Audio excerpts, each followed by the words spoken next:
So simulan natin dito mga idol. Gilas Pilipinas dumating na nga po sa bansang Jeddah, Saudi Arabia para sa nalalapit na FIBA Asia Cup 2025. Magkakaroon muna sila ng practice bago ang unang laban kontra sa kupunan ng Chinese Taipei.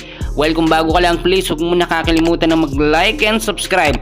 Maraming salamat po mga kaibigan. Ito na yung sinasabi natin na sasabak na ang Gilas sa FIBA Asia Cup. Pero meron mga player na hindi nakasama sa official na lineup ng Gilas. Kung titignan ho ninyo, ito official na mga kaibigan.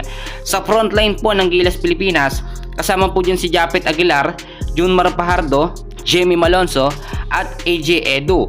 Sa backcourt naman, Justin Brownlee, CJ Perez, Scotty Thompson, Dwight Ramos, Carl Tamayo, Kevin Kembao. At injured po or not included dito o hindi napasama sa lineup si Calvin Noptana dahil nagkaroon po siya ng questionable injury pero cleared naman siya, makapaglaro sana. Hindi rin nakasama si Troy Rosario, RJ Abarrientos at si Kai Soto.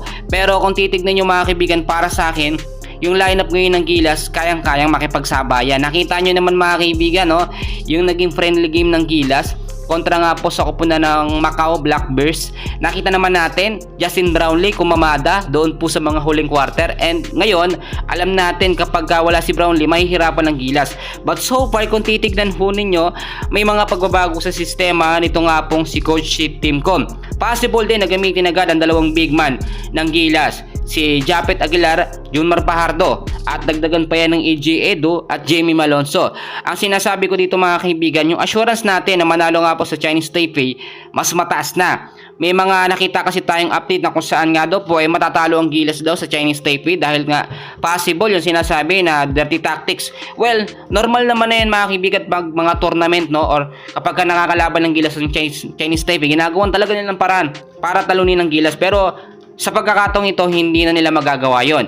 So, para sa mga hindi nakakalam, magsisimula po ang FIBA Asia Cup 2025 August 5 po, Pero ang unang laban ng Gilas kontra sa Chinese Taipei ay sa August 6, 9 PM po yan sa Philippine time. So, August 7 naman mga kaibigan, ang mga kalaban naman ng Gilas ay New Zealand alas 11 po ng gabi. Pagdating naman ng August 9, Gilas Pilipinas kontra sa kupunan ng Iraq. Medyo mahihirapan tayo sa part po ng New Zealand dahil matatangkad ang mga player nila. Pero nga sa panibagong sistema ni Coach Tim Con, may assurance at mas mataas ang tsansa nating manalo. Bakit ko nasabi mga kaibigan?